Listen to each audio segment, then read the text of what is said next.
we always take pride in the fact that we work with an organization known as the Forgotten Child Fund. And this organization has been around. In fact, next year is the 30th birthday. The 30th birthday of the Forgotten Child Fund. It was founded back in 1963. And the man that had the vision for what we know today as the Forgotten Child Fund was Officer Johnny Wright, and he's in the studio with me this morning. Good morning, Johnny. Good morning, Earl. Friends and neighbors out there. You retired from the police department, what, about 10 years ago or so? About 9 years ago, Earl. And you're enjoying retirement? Yeah, it's nice to be retired at 39. Yeah. In fact, on your birthday cake last time, it said, "Happy birthday, half of 90." Isn't that right? Well, that's what it said, but that was in there. Stretching it a little bit. You worked the beat for a long time. I worked the beat, motorcycle, car, undercover. You've seen it all. Court officer, jailer. Yeah, you name it, and I've done it. The other day, when the officer got cut up after the altercation, I thought of you. Did you? I thought of you. I thought of Johnny Wright, because I know that you used to work a lot of the rough areas of our city. Oh, yeah. You've seen the killings, you've seen the automobile accidents, and you worked downtown. You've gone through the whole thing as a police officer, and it's not an easy job. No, it certainly isn't, Earl. You hear a lot of the bad things about the police department, but you very seldom ever hear any good things about them. And one of the good things that we want to talk about this morning, the Forgotten Child Fund. You started the fund back in 1963, and I've asked you, I know a lot, I've asked you many, many times to tell us how you came up with the idea for the Forgotten Child Fund, but I want you to tell it one more time. Well, I was at a restaurant the other day. We was out at Eastgate, and several of the people, I have coffee with people sometimes, and some friends, and they said, as long as we've known you, we've never known how that fund started, so I'd be happy to tell it again. As you know, my memory is not as sharp as it once was, but it started back in 62. Was it 62? Yeah, it got off the ground in 63, but it basically started in 62. I was working that Christmas morning. I hadn't had enough seniority to not to work the holidays. See, the older guys got off on Christmas and the holidays, and some on the weekend. But the newcomers had 5 or 6 years. You still working Saturdays and Sundays and the holidays. So about 9 o'clock one Sunday morning, Christmas morning, we got a call on Flynn Street Alley. And so I answered in with the squad car. I was on a motor. And we arrived at this house, and you could hear them fussing and cussing outside. Man, they were just tearing it. It's like a shotgun house. They just tearing it apart. So we walked in, and when they seen us, they calmed down. We got to talking to them, and during the period there, we was talking to the parents. Up walked 2 little kids. And a little girl and a boy, I'd say around 4 or 5 years old, something like that. And they'd been crying, the little girl, tears just running down her face. So I asked, trying to cheer them up and get their mind off all this trouble, I said, "Oh, what does Santa Claus bring you?" And one held up an apple, and the other held up an orange. And that was it, Earl. Here it is, Christmas morning. Your mother and daddy drunk, fighting. Tore up the house, no Christmas trees, no decorations, no nothing. An apple and an orange. Now just put yourself in those 2 kids' places. I don't care what color they are. Christmas, as you know, is made for children. It was tailor-made for children. It's not for the adults. It's for the kids. And I think that's the way God wanted it. And here they woke up with nothing. Probably hadn't been to bed. So we got them straightened out. We didn't have to put them in jail, the parents. We didn't want to because it's Christmas. So riding around all that day, I got with a few of my friends. I said, I know some kids hadn't got nothing. I said, we need to do something. So a friend of mine called a friend of his that owned the store. He came down on Christmas Eve and we made up a couple baskets of toys. Now, this was the next year, right? No, this was 62. This was the Christmas of 62. So we took them over there. We took the toys. Christmas Day. Christmas Day. This was Christmas Day of 62. And we took the toys over there and had some fruit and candy. So we left, and during that year, Earl, the next year, following year, 63, this bared on my mind something furious. I couldn't get it out of my mind. And I said, something needs to be done. So one morning on my off day, I don't know, it's long about October, the following October, I was trucking it down Macaulay Avenue about 40 miles an hour going to pay some bills. Well, I had no intentions of going by Channel 3. And right when I crossed the railroad tracks, I locked my car down. I guess people thought I was crazy or something, and whirled into that parking lot, slid into it, and walked in. And I was asking myself, I said, now why did I stop here? I'll go in and see Roy. I went in and seen Roy and Bill, Roy Morris and Bill Nice and a bunch of them. Tommy Easton was in there and a bunch of them. And we got to talking. And I brought this, about these two kids the year before up, and Bill and Roy and them said, Johnny said, you get out here and do something. Said, let's start something. Said, we'll back you. And I went out the door scratching my head. I said, start what? You know, it was all Greek to me. And so I went to work the next day and got thinking about it. Got to asking some of my friends. I said, what could I do, or, you know, whatever. So I finally got a few ideas. And I promised, maybe 10 or 12 kids some Christmas. I knew wasn't going to get nothing.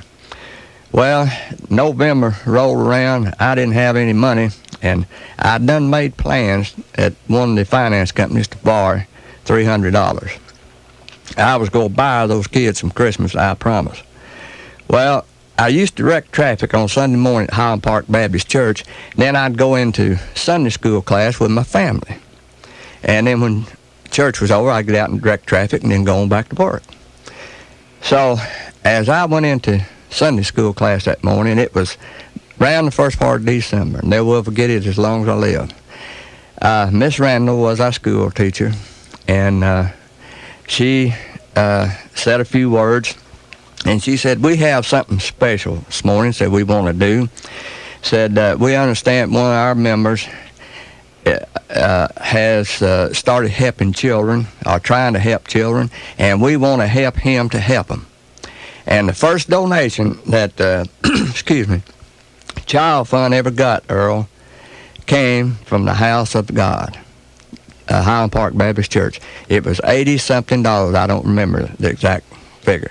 And from that morning on, you know what it is now. It's never stopped growing. How did you get people like Charlie Reno and Vandergriff, Captain Vandergriff, or Major Vandergriff when he retired, I believe? Well, how did you get people like that, and Jeanette Wilkerson and Peggy Bullard? How did you get those folk involved? You know, some people act hard on the outside, but they've got a big heart. And back in we all, a bunch of us, what you mentioned, we're depression babies. We knew how hard it was. And people back then loved to help people. We knew how hard it was. They've got big hearts.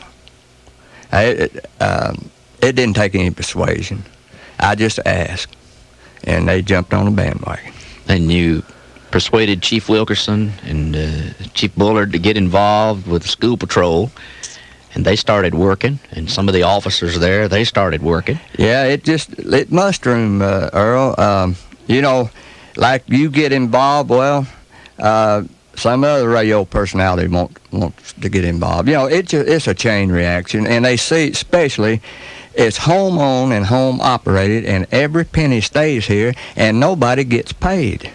It's strictly for Chattanooga. Mm-hmm. I remember the first radio broadcast that we did was right here on our campus. That's right. It was the year 65. And I had just started at this radio station. Started here when I graduated from high school in 65. And Ray Hobbs came in one Sunday morning about 11 o'clock. And I just put the first Presbyterian church service on the air, as was the tradition. He said, we're having a big remote broadcast out here today, Earl. Where's the big, long cable? I said, what? So we stretched a big, long microphone cable out the door, and, of course, the parking lot wasn't paved then. It was gravel. It was gravel and ruddy, and it had been raining, but it was cold. Yeah, potholes. It was full of potholes. But I know you and Harry Idex was working with us then, and, of course, Roy Morris and Jeanette Wilkerson and Peggy Bullard and what's Vandergriff's first name? EF. EF, yeah, okay. I ought to be able to remember that. Well, anyway, they all came out here and had little buckets. And, of course, Euless Bettis was here, too. And they stood out here in front of the station, and Ray was doing the announcing, and I was running the controls. And along about 3 o'clock, or 3:30 or so, in the middle of the afternoon, Ray came in here and says, I'm going to play the records, and I am going to do the engineering. You go out there and talk. Because it was cold. I mean, it was about 25, 30 degrees. Yeah, it was cold. Lord. So I remember that everybody counted up the money, and we raised right at $900 to $1,000. Yeah, it's in that neighborhood. In that neighborhood, and I know that was really the first big promotion of the fund. And then Bettis and I did our first broadcast out in front of Woolworths at Eastgate. It's been so long ago that at that time the mall wasn't even enclosed. No. And you don't remember that, do you? Oh, yes, I do. But that mall wasn't enclosed. And we did our first broadcast that Saturday afternoon out there. Yeah, in fact, we had, on evening shift during the Christmas, we had Chief Brown would put men out there to watch the, for thieves and stuff. Oh, and yes. Bettis found out that I was coming home on leave after going into the Army. And he said, son, we're going back out and we're going to do another broadcast at Eastgate. So we got the equipment together. And then I hadn't been home 24 hours from the Army in 73. You see, I'm getting on up there, too.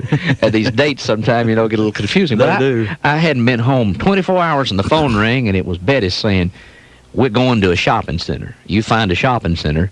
We're going to go raise some money for the Forgotten Child Fund. So we call Alice Herrick. Bless her heart.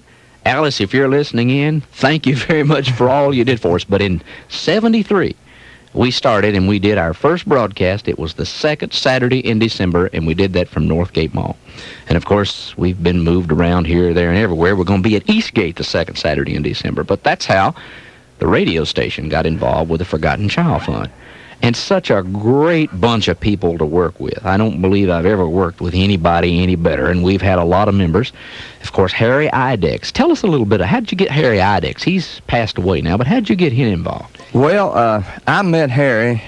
His office, his shop, rather, was next to Pate's Motorcycle out on Main and Central Street. Idex Furniture. Idex Furniture Upholstery. And that's how I first met Harry. He would come over there. He liked to talk to the motorcycle policemen. And he had a love for motorcycles, but he wouldn't ride one, but he had a love for them. And we got to talking.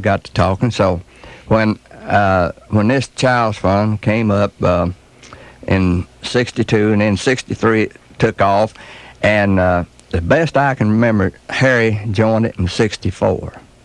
I ran into him down on Main Street one day, and we just got talking. He said, would you mind if I help? I said, I'd love it. And you used his business, didn't you? The back room of his business to store some of your toys. No, we used the front. We used the front.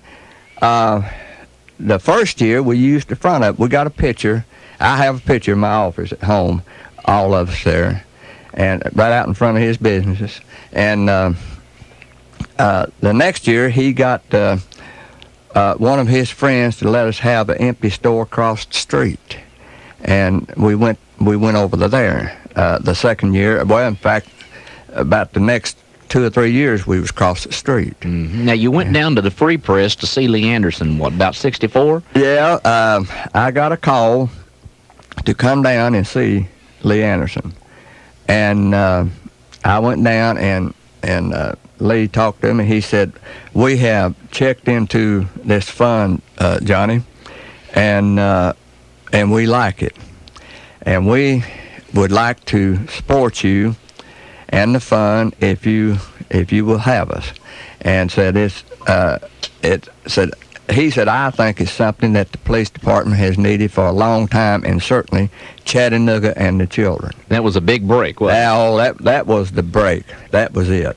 That was it, Earl. Because, you know, we raised thousands of dollars then. Mm-hmm. And under the umbrella of the Christmas Fund, why people can mail their checks in to the News Free Press. And, of course, then at the end of the campaign, the Free Press helps us out if we need any money through the resources of their general fund. So that was really a big break for the Forgotten Child Fund. It was. Just to give you, for instance, I guess the first year, 63, the first year, we done good if we spent $800, if we had $800 to spend, which that was pretty good. I know when I got involved in the mid-'60s, maybe 67, 68, the budget was something like $3,000, and I thought to myself, $3,000, that is a lot of money.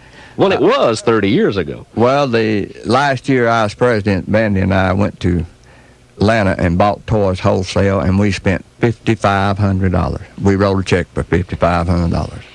And we thought that was a lot of money, didn't we?